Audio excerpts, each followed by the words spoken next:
and a security consultant around the country. He's the founder and president of Personal Safety Training Inc. And hang on. What are we doing now? We had to turn on the audio.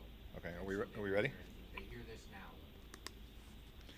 And welcome to Crime Time. This is Crime Time Podcast Episode 57. I'm Dr. Steve Albrecht, joining you from the Axe Media Group studios in Springfield, Missouri. For this hour, I'll be talking with David Fowler. Dave is from Idaho and a self-defense expert and a defensive tactics trainer and a security consultant around the country. He's the founder and president of Personal Safety Training Inc., and you can find his website at personalsafetytraining.com. Got a number of books there, got a number of training programs, and I'm looking forward to talking to my friend Dave. So thanks for listening to Crime Time today, where we talk about crime and crooks and cops and personal security. We'll talk about some dangerous people and lots of heroes, and we'll even mention a few stupid crooks. Most importantly, I'll talk to you about what you can do to keep yourself and your family safe from crime and violence. As always, you need to be vigilant at home and in your neighborhood and in your community, at school and at work and even on the road.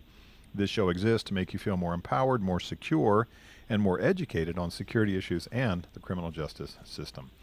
As background, I worked for the San Diego Police Department for 15 years as a patrol officer, a reserve sergeant, and a domestic violence investigator. I now teach training workshops focusing on human resources and employee coaching and workplace violence and security issues. I've written 24 books on business, workplace violence, police subjects, and guns, all of which you can find on Amazon.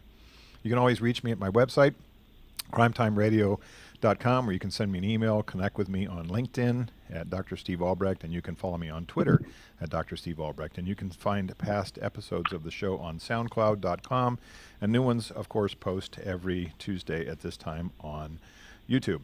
So, David, thanks for joining me today, my friend.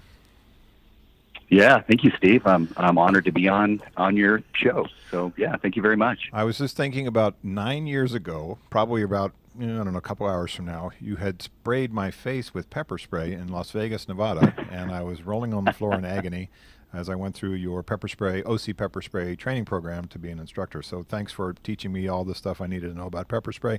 I could have done without the spraying part, but now I've sprayed it so many times that I now put it on my eggs. Oh, nice. So tell me about your background comes out of martial arts, and I know your story. When you were a kid, you got beat up pretty good by some guys, and you said this isn't going to happen again. Steve, that's exactly right. Here I am, a 12-year-old kid in the Northwest. I grew up in Washington State, and then eventually migrated over to the next state of Idaho.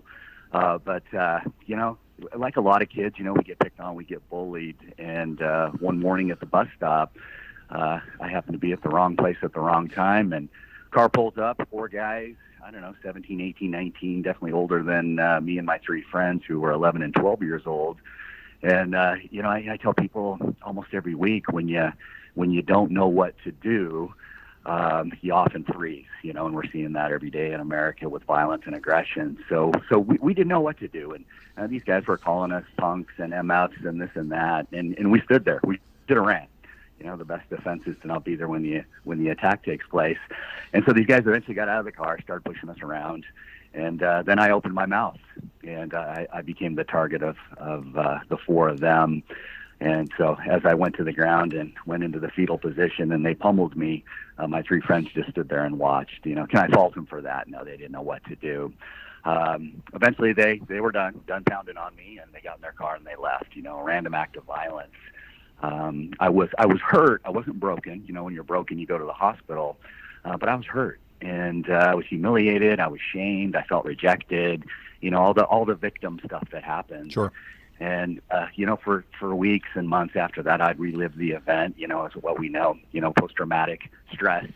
And made a vow. As a 12-year-old kid, that's never going to happen again. So my answer as a boy was, well, you learn karate, you get involved in the martial arts. So I did. And fortunately, my parents encouraged me and paid for the lessons.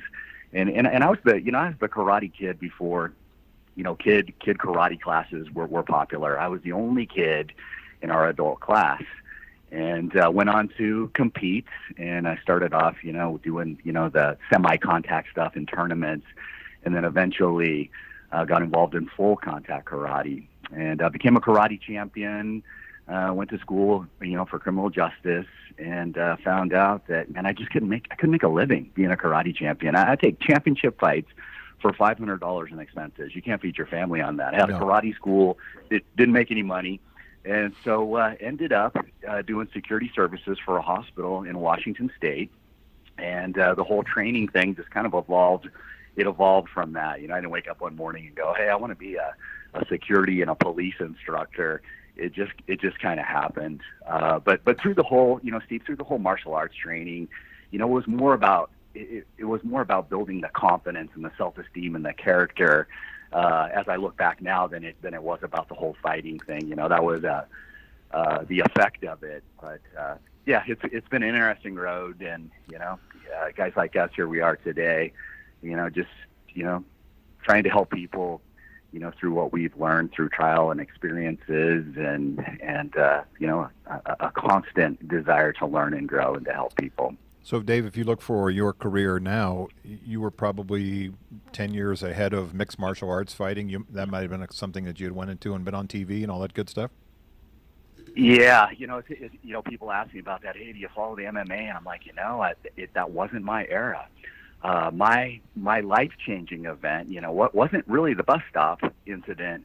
It was after I was already a karate champion, and it was in the mid-'90s. And so here I am, you know, I'm working at the hospital, and you know, I went from security officer to security manager and all that stuff. You know, you get into supervision, and I had my title shot, a world championship, scheduled in Vancouver, BC, in 1996. 2 months prior to the title fight, my dad, who was 52 years old, had a massive heart attack, and we lost him. Wow! And it changed me. My focus from myself through that tragedy went to others, and that's where, you know, I made another vow, is I want to teach people how not to fight, so how to defend themselves, how to de-escalate situations. So that was the event. So yeah, life changing stuff that happens, I think, to a lot of us. Yeah, you know, I've told a story on this show and to my friends, and I think you know it too. And I was 15 years old, 16 years old, 15, I think.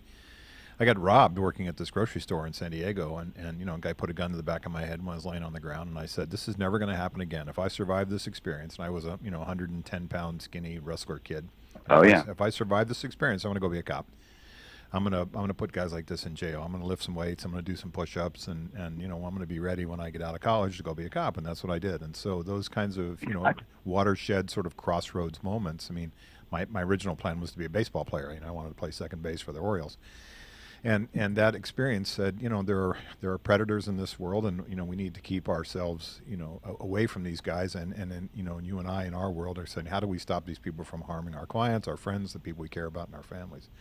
So, Dave, one of the things that I think that's people really don't know, and maybe they see it sort of on the periphery if there's an event, is how dangerous healthcare environments can be. And you talk about it in Washington, but you know from your experience and as a trainer, you've been to healthcare facilities, clinics, and emergency rooms, and you know, on a Friday night or a Saturday night at midnight, these places are dangerous spots. And you look, you know, at the evolution now from your day and my day, you know, where the thought of having armed security inside of a hospital emergency room would never happen, and now that's just how it is.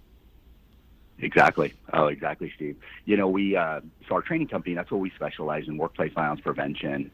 And our client base, I don't know, gosh, 80-90% of it is healthcare nationally.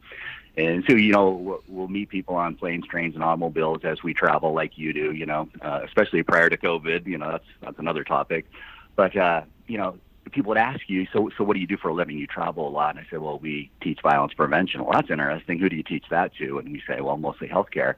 And people, you know, they tilt their head and go, really? Healthcare?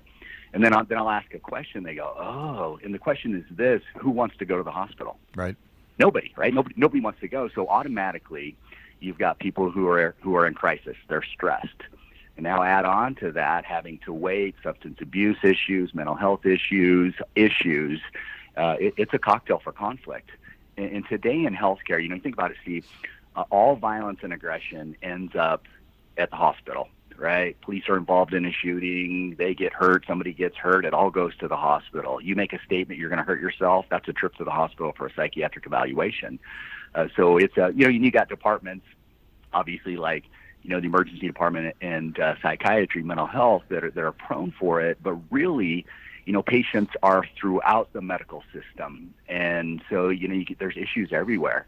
The current statistics nationally, per the Bureau of Labor and Statistics, is that healthcare has the highest level of non-fatal assault for any other industry in America. It leads all other industries by like 5 times greater. It's amazing. And, police officers get killed way more than healthcare folks, but the non-fatal assault rate it's off the charts, and most of it's unreported. So it's crazy. It really is. And so that's our focus, is to go into hospitals and private corporations like you and teach people how to communicate, right? How to recognize that a person is escalating, and then ultimately how to de-escalate them so we don't have to get to a combative physical altercation. However, we teach that piece as well. How do you defend yourself? How do you defend others? How do you control somebody who's out of control? That's our focus in the workplace, Steve. At Dave's website, personalsafetytraining.com, you can see his EVADE programs, AVADE, and he has a number of orientations around the EVADE program. Dave, when you look at healthcare, I think one of the things that you really hit on, which also I don't think people get outside of healthcare and even inside healthcare, is why don't you report when a patient has assaulted you? Why don't you report when a patient has threatened you? Why don't you report when a family member has assaulted you or threatened you, or somebody coming in off the street who's a drug seeker or something like that? And the answer is, it goes with the territory. It comes with the job. Right. So you look at healthcare, right. and you talk to clinics and ERs and nurses and techs and people like that in your client base, and they actually think it's sort of part of the job. It's part of the job description. I always find it really unusual to talk to healthcare people, and it's admirable, but it's wrong, that they somehow think being assaulted, threatened, spit at, kicked, punched, bit, whatever it is that happens to them is somehow part of their job description, whereas you and I in another job would never tolerate that. Exactly. Yeah, there's a lot of mindsets and paradigms around why we don't report. So the common one, you said it's just part of the job. Reality states, no, it's not part of the job. There's only 3 jobs that get paid to experience violence, right? Public safety, law enforcement, security, the military, and then professional fighters. Those are the jobs. So in healthcare, it's interesting that paradigm is taking root. And I grew up with Nancy Nurse, my mom. She was a nurse my whole life. She retired just a couple of years ago, and hence that was kind of a segue to get involved in healthcare security.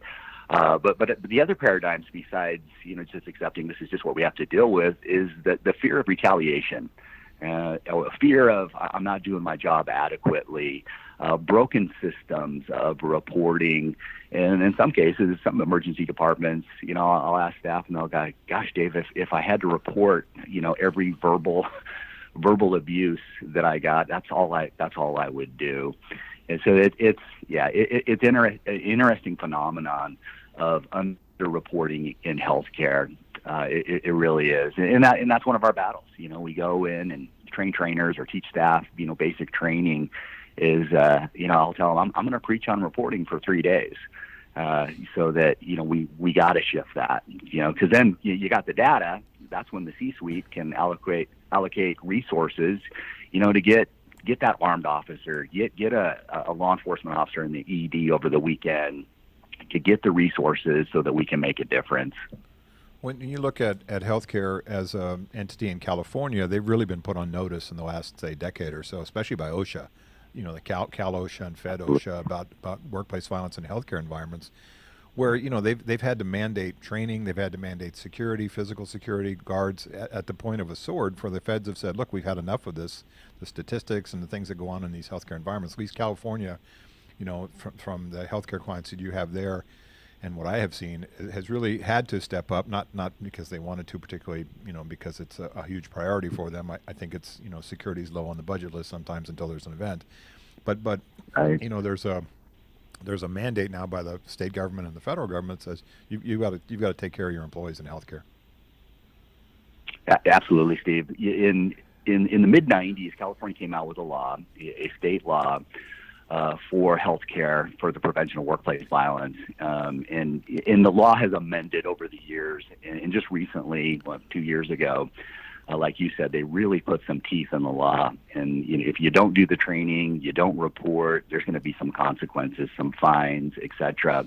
There currently in America, there are 9 states that require healthcare train their staff in the prevention of workplace violence. Legislation's been introduced for a national law via OSHA.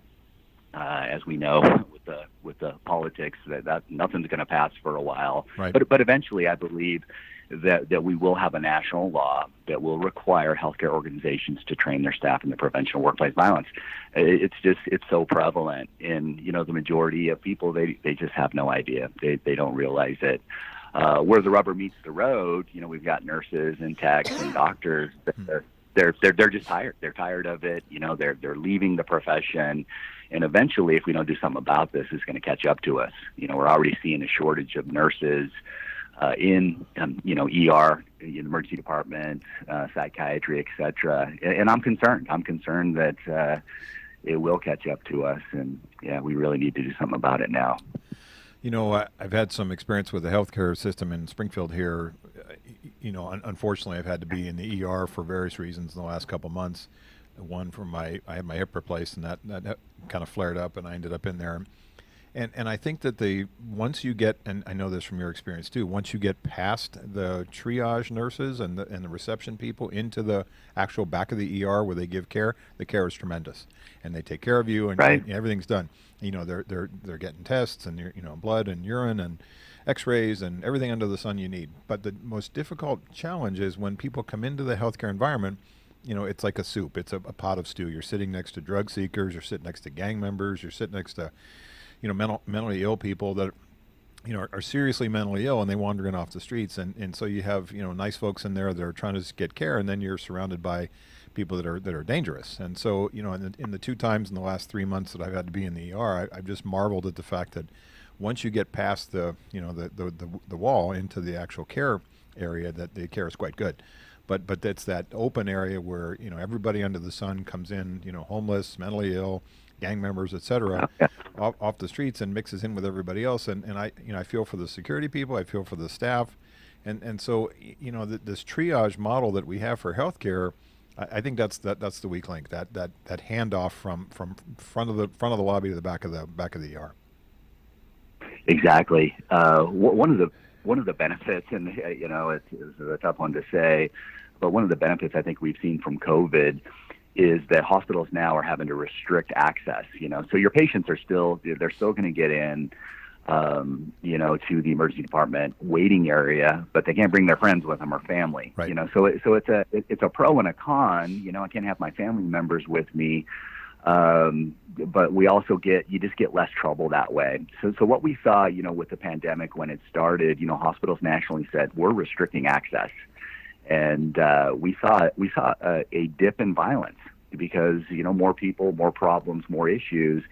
But now what we're seeing, it's coming back. And the reason I think it's coming back is, hospitals are still restricting access, but our mental health population in America, you isolate people and, they don't have access to drugs, whether those are prescribed or not prescribed. Right. We're seeing a lot of volatility. But you're right, Steve. Overall, it's a cocktail for conflict because you got a bunch of diverse crises going on, and then just average Joe. The average person going in. You're in the middle of this, and yeah. So interesting times we are in for sure. So you look at the COVID piece for you as a trainer and me as a trainer. I haven't been on an airplane since February. I mean, everything's Zoom now. And Right. what I still get, and a lot of my clients are libraries, and so there's conflict kind of similar to what you see in healthcare and other kind of retail, customer, taxpayer type of things where, there's this conflict over the mask business. So now here we are, Right. 10, 11 months into this mask business and the mandates. And there are still people that make it a political argument with the staff who really doesn't care. They don't want to hear your opinion about the election or the mask. They just want you to wear your mask. So I have a lot of Exactly. conversations in training, which is, can we provide services to people that don't wear masks? And the answer is, well, no, but sometimes we have to do the best we can in terms of our employees, in terms of space and distance and hygiene and masks and things like that. So how do you, as a trainer, how do you discuss we have to serve people who come in even if they're not following the mask mandates? What's your discussion with your clients about that? Oh gosh, the whole mask thing. You're right, Steve. So not only have we seen, verbal aggression, threatening behavior, but for goodness sakes, this whole mask issue has turned into physical assault, shootings, murders, because people, they just don't want to be told what to do. And so how we address it, I'll give you a couple examples here. Is one, just in the approach. How we de-escalate individuals. You only get one chance to make that first impression. So in that initial contact with an individual, and this is a police officer, it's all in the approach. If hey, you need to get your mask on, well, automatically people are going to be defensive. But we approach, to the side where our hands are open, we're non-threatening in our body language, and we ask a question. Sir, ma'am, did you know that to receive care here, to purchase products here, you have to wear a mask? I'm really sorry. But just coming across as a human being, and we all know that tensions are high. People are so ready to be offended, but we're part of that equation as responders. Whether it's healthcare, it's a librarian, a corporate worker, you're in the equation. So that's one piece in it. Another piece on the training side, like you said, you haven't been on the road now for months. We've been a little bit different, because healthcare is essential. But we are getting some hospitals are pushing back, saying, well, we don't want to expose staff to COVID in training. I'm like, well, that doesn't make sense, because I think they're going to be more exposed in the emergency department. Right. And what isn't, so we don't train them. So now we got a higher risk of them being injured because they're not response able to respond to situations. I've been on some national calls about it. As far as social distancing goes in healthcare, that's an oxymoron. How do you provide care, put the blood pressure cuff on from 6 feet away? Exactly. You don't. Exactly. So we'll be in Boston next week at a healthcare facility with an open seminar with a bunch of different hospitals represented there. And these are the things that we talk about, universal precautions, for, things that I think trainers should be doing already. Right. The whole mask thing, I'm not fond of it, but it is what it is. If I want to go in the corporate world, the healthcare world, I'm putting a mask on. And the bummer with that, it's hard for people to read me, and it's hard for me to read you, because you're taking 2/3 of the face away, which expresses the majority of our emotion. Well, you're a lot more handsome than I am. I think a lot of people are grateful that I have my mask on most of the time. So. I don't know about that. So we're talking with Dave Fowler. Dave's the president of Personal Safety Training, Inc., and you can find his website at personalsafetytraining.com. Take a look at his Evade programs and the 4 books that he has on there. Do I have that right, Dave? 4 books? I've as far as personal books, 4, and then I've written a bunch of textbooks. They're training books, but nothing to your caliber by no means. On his website, you got Be Safe, Not Sorry. You have Violence in the Workplace, and he has 1, 2, and 3 versions of that book in 3 different versions. He has To Serve and Protect, and also To Survive an Active Shooter. So take a look at that at Dave's website. Sorry, Dave. At your clients, pretty broad brush. You have hospitals and clinics, you have casinos, transit authorities, museums, event centers, hotels, utilities, colleges, and universities. Each of those really has a kind of a unique, in the COVID era, kind of an issue now. You look at colleges and universities, and they're not on campus. And so, some are, some aren't, but a lot of kids aren't on campus. You look at utilities that are, your clients that's an essential business. Those people have to go in the field and do their work. Hotels is a super dynamic issue now in terms of the virus. Event centers, that thing doesn't, those things don't exist anymore. Museums, a lot of them just went to sort of a virtual model. Transit authority, another required business. But talk about casinos. I mean, they're sort of in there's a unique emotionality that I see in casinos. You watch the TV shows, the commercials. You have a lot of really handsome young people or handsome older people, winning money and throwing their hands in the air, and everybody's excited. Oh yeah. And they're all wearing, nice dresses and blazers, and they're eating really good food at the casino. And then you go to a casino and people smoke, and it's noisy, and it's, there's a lot of stress there.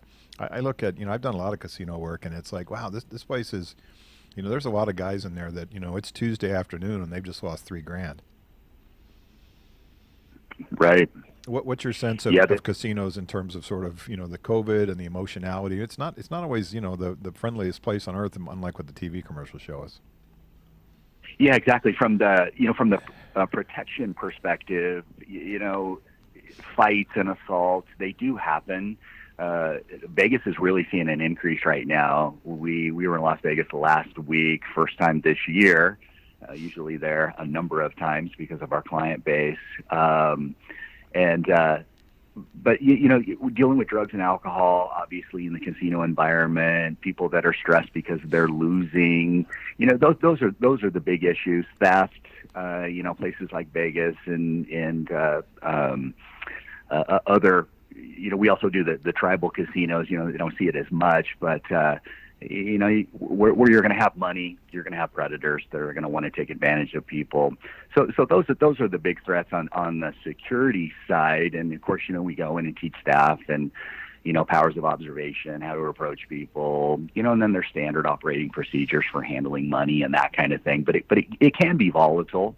I don't think it compares really to healthcare in the level of aggression and violence that they're seeing. Right. But they definitely need it. They need training. Without training, what do? We fight, flight, freeze versus being response able. Another big issue. This is interesting with the casinos. Earlier in the year when we had the shutdown, it was, talking to different security directors. They're like, Dave, we never even thought about this because we were a city that never shut down. Right. And so our front doors, they were never installed with locks. Right. Right. And so now we're having to, revamp and restructure how to lock our doors. And now things are open but with social distancing and everything, it's a different dynamic. You're having to be screened when you come in the majority of the casinos. They're checking your temperature and those kind of things. And of course, the mask mandates. It is a new world, that is for sure, because of COVID. And there are some pros. I hate to, don't want to be negative Ned here, but there are some pros to the COVID. Well, in regard to security. Yeah, I think, I just saw a travel book that was written by an international travel guide, a million miles a year kind of a flyer. And, he was just talking about all the things that you really take for granted in terms of, what we touch and, whether it's elevator buttons or it's, restroom door handles and, your phone and all these things. And, actually I read the guy's book and I get a little paranoid because everything that we touch has got microbes on it. So you think about all the things that you touch, and there's some horrible statistic that 30% of people don't wash their hands after they go to the bathroom, which is creepy. And right. one thing about the pandemic is really not only does it help us in the COVID piece, but also the flu season piece, which we're coming into. And so I don't discount the I don't discount the value of a lot of these preparatory safety precautions, especially if you have the kind of work as your clients do, which is high human contact, a lot of people through facilities, either as customers or patients or taxpayers or whatever it is. So that part, I think we'll get some benefit from the COVID in terms of maybe just advanced hand washing and other things that really protect everybody from all the stuff that's spread around. Right.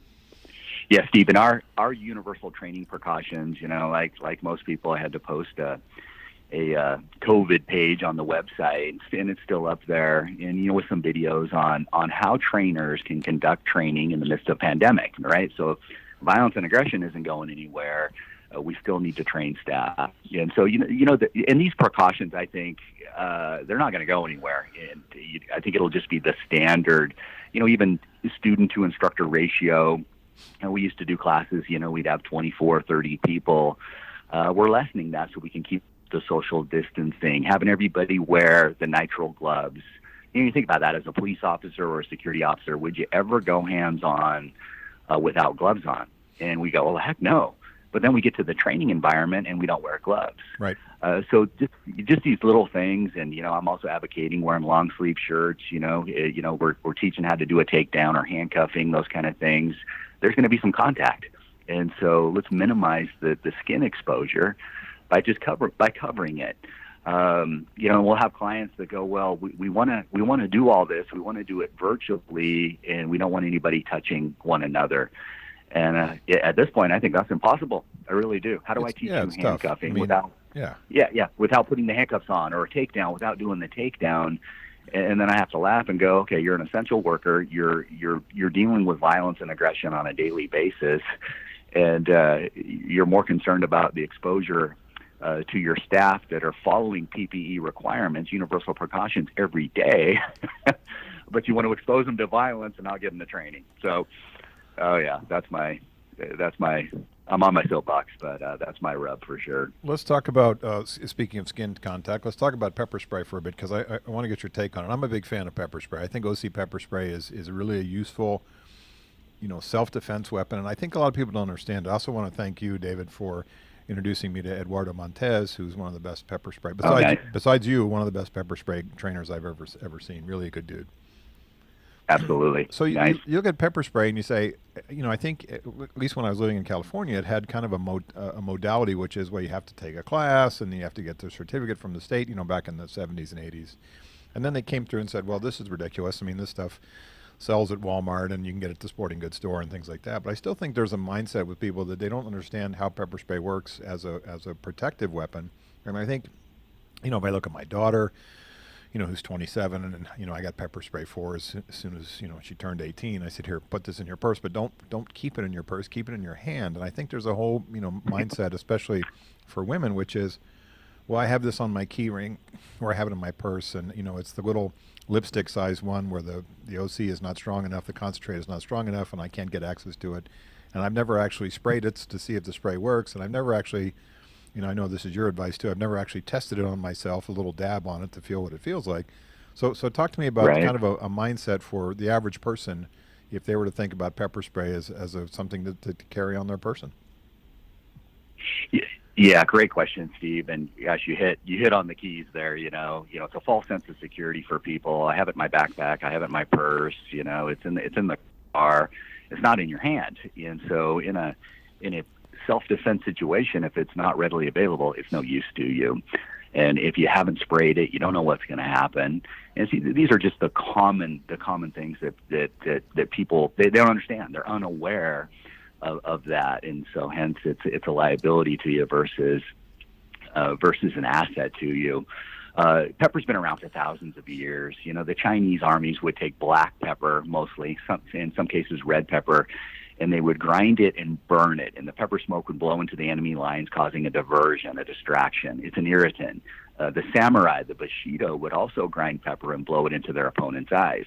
You take the eyes away from the attacker, the opponent, the aggressor, whatever you want to call them, you have advantage. Pepper, today we used to, when the first formulations of pepper came out in the 70s, and then it really took, it really got acceptance into the law enforcement world into the 90s, and, thousands of police departments, oh yeah, we got to have pepper spray. And it was just an aerosol spray. And then, now with Taser, we see security and law enforcement. Pepper's not as popular, but it is a great tool. In today, the different delivery systems, I'm worried about spraying it in a hospital because it's going to affect everybody. We got gel sprays now and stream sprays. So the potential for secondary contamination is so lessened. Foam sprays. I love the tool. I give it to all my family members, but I give them a law enforcement security grade pepper spray. Now I get no plug for this, but I get nothing for this, but I'm going to plug a company called Sabre, and LAPD, NYPD, two biggest police departments in the country use their product. And Sabre is SABRE, and you can Google them. But they've got a bunch of civilian versions, and you can get a canister that also has got the trial spray. So you put the inert in, and you teach your family member, okay, go ahead and spray it. Here's how it's going to come out. And that's the goal, right? You spray to the face of the aggressor. It takes their eyes away. It irritates them. And then you run and report it to the police for security. So there's, when you go through a law enforcement security training like you did with me, we're going to look at, cross-contamination. We're going to use, what you advocate, contact and cover. Right. You wrote the book on that. So there's all kinds of tactics and techniques. But for the average person, have it in your hand, spray to the face, make sure you shake it up so that the mixture is, it's going to work for you. But also know this, it's not going to work on everybody. It's going to work on most people most of the time. There is no 100% self-defense tool. But I am a big fan of pepper as well. I like your training modality, which is also not only do you draw, shake, but also you warn, right? Step back, I'm going to spray you. Step back, get away from me. Get back. And then, people hear that, and also don't spray the back of your hand. That's important. If you're going to put your hand up to sort of protect yourself, don't spray the back of your hand. I've seen cops do that. So my thing about pepper spray, and I'm a huge fan, is I think people don't use it enough. I think they get, homeless people, mentally ill people, angry, scary, violent people come too close to them. I think pepper spray would be useful to keep them away. And then the second is, I think we're sort of stuck in this sort of 1960s protest, fast forward to today, Portland, Milwaukee, Minnesota, New York, where cops are using, tear gas now, or whatever they call tear gas, pepper spray now, and various forms of that, which the news media just kind of, goes back to the 1960s where we're blasting these poor, peaceful protesters that are standing around, the ones with pipes and the ones with, fire bombs, those peaceful protesters. So I think there's a connotation to pepper spray, which is negative. You agree? Or I do. And, often, without the knowledge and understanding of what pepper spray is, pepper is a food product. Right. And so the main ingredient that most manufacturers, when it first came out, was cayenne pepper. But, oh my gosh, it's any of the pungent, fleshy pods of peppers. I know Sabre, I know the owners, and they buy a ton of their peppers from Indonesia. These peppers that, gosh, I can't even pronounce the names. But it's a food product that often gets categorized as a chemical spray. Right. And so the chemical sprays, are the tear gas and the mace. And the effectiveness between all three, I'm going to put pepper at the top. But it takes a bad rap because we think we're spraying chemicals on people. And you're right, these peaceful protesters, it's going to wear off. The studies that have been done, to my knowledge, I do not know of one in custody death that pepper spray was the leading contributant to the death of the subject. It's other factors.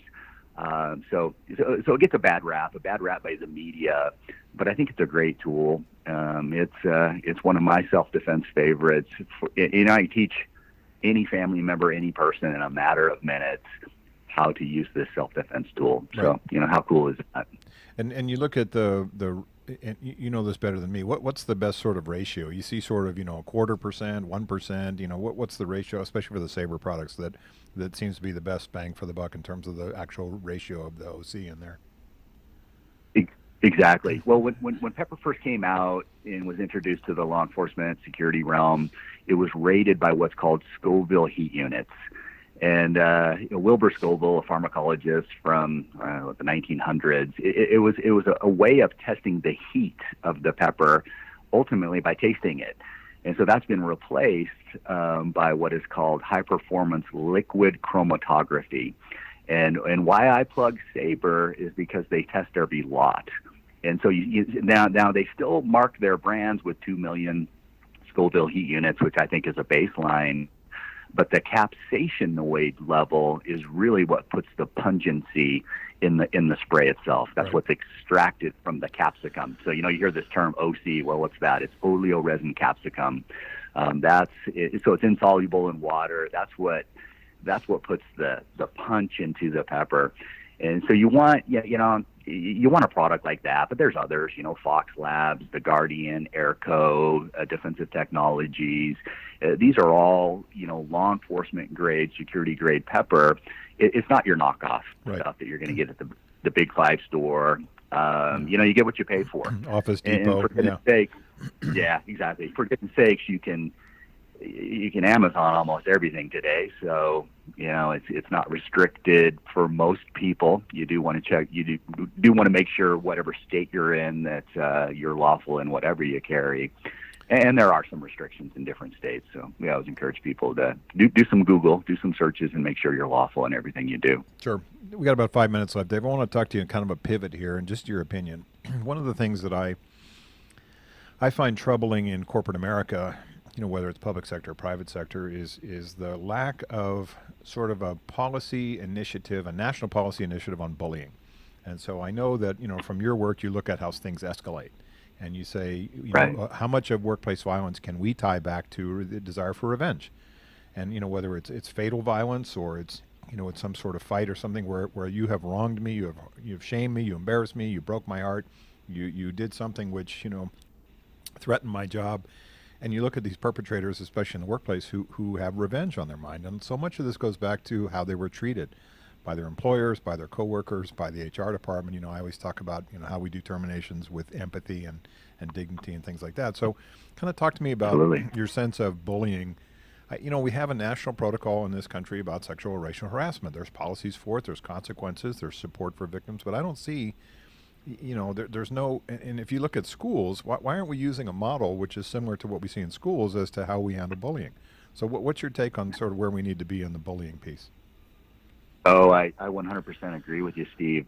You know, bullying, you know, it's a form of workplace violence. And unfortunately, in industries, or even if you want to use the term culture, it's ingrained, right? In healthcare, you know, I'll have staff fill in the blank. You know, nurses eat there, and they all say young, and so it's that form of hazing. You know, let's pick on the new recruits, you know, and get them prepared for the real world. You know, so it can happen in healthcare. It happens in the police department. It happens in the fire department. It happens in EMS. It can happen in security. It happens in the workplace. But I think that the national awareness that I'd like to see is that, one is, you know, this harassing behavior towards one another is a form of workplace violence. So just having that awareness that, okay, you're on notice that this is unacceptable and we have no tolerance for this. If we do want to prepare the new recruits, the newbies, for the harsh reality of the world, well, there's other ways. Right. You know, it's called empowerment, building confidence and skills in individuals. Yeah, that's where I think we need to go with it. And you're right. You know, what we're doing in our school systems, and, you know, everything is about awareness. You know, that's our first A in our evade training programs. Everything in life begins with awareness. You know, have you ever said this? I would have done that, but I just wasn't aware. So raising the awareness of what bullying is and the problem that we're having, yeah, because it leads to big stuff, right? I come back, you know, a person comes back now and shoots that person that's been bullying them for months, years, however long, and yeah, it's an issue for sure, Steve. So, you know, I've interviewed 3 workplace murderers, a guy that killed 2 people at a company in San Diego, Elgar, and then another guy that killed 2 people at General Dynamics in San Diego. And then I interviewed Scott DeCry, who killed, you know, 8 people inside his ex-wife's beauty salon in Seal Beach, California. I interviewed all these guys in prison. Oh, yeah. And, you know, the driving factor for each of those guys was revenge. I'm pissed. You guys fired me. You know, in Scott DeCry's case, you injured my child, and I'm going to get back at you because of our custody issue, and, you know, that whole dynamic of divorce, and Right. you know, there's just this sense of outrage that these perpetrators have, that how they were treated. And, you know, I spend a lot of my time just trying to tell people, look, let's go back to, you know, basic human treatment and this sense of empathy and patience. And, you know, like you talk about in your programs, where you come to people, you know, with an open body language and use your words before you get to the part where you got to go hands on. And I think with cops too, we've lost that sense of talking people into handcuffs. I mean, I look at my Right. old days, and we didn't have tasers in my day. It was, you know, they weren't around. The only the only people that had them were sergeants, and by the time they got there, the situation either got really worse or it got solved. And so now you see cops that are taser happy, and they're, you know, zapping people all the time with these things. I think we moved away from pepper sprays being a useful police tool. I think we moved away from, you know, the ability to give cops the real de-escalation training. And so you look at these defund the police programs and things that folks want to do in all these cities. There, you know, there's a sense that I think cops are still not, you know, taught how to use their words and as well as their bodies. And I think there's a leap sometimes for cops to go hands on too soon.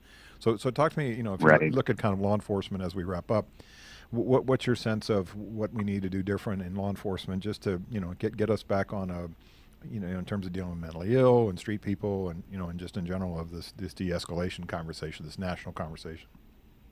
Yeah, exactly, Steve. So you're on target for sure.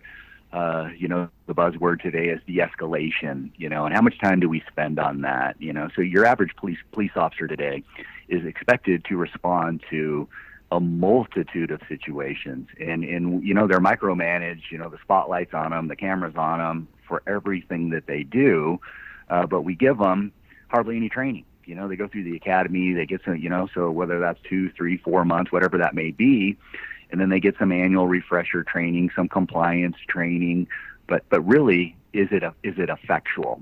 Are we? So that's how I look at it. So defund the police, that is absolutely ridiculous. So you're going to have some major anarchy if we get rid of public safety officers.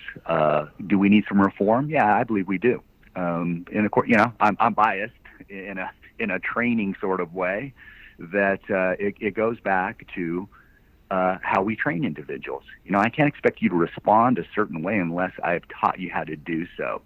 And are there some that are going to be disqualified that can't respond that way? Of course. Right. And that's why we do ongoing training. It's not a one and done. Right. It's continual. And so that's I think that's where the focus needs to be. It's not a blanket statement, all cops are bad or we need to do this or defund or that. No. We need to look at the full picture and the expectation that we have for officers. Let's give them more crisis intervention training. Let's give them some effectual de-escalation training, scenario based. I love what Jocko said from San Diego. The former Navy SEAL. Jocko Willink. He was on somebody's podcast. I can't remember now, but he was saying, he said, think about this: the 5-day work week that a police officer has. What if we took 1 day a week and focused on training? So that's 20%. Right. 20% of their week is on training. Are we going to see some results from that? You and I both go, well, of course we are. We're going to see results two ways. We're going to see positive results because it's effectual, it's working on the street and in incidents. And we're also going to see that, hey, some of these people just aren't getting it. Right. And so we got a word for that. It's called disqualified. Right. But we don't know, right? So agree completely. Yeah. So I've been talking with Dave Fowler. Dave's from Idaho and a self-defense expert, defensive tactics trainer. He is the founder and president of Personal Safety Training. You can find his website at personalsafetytraining.com.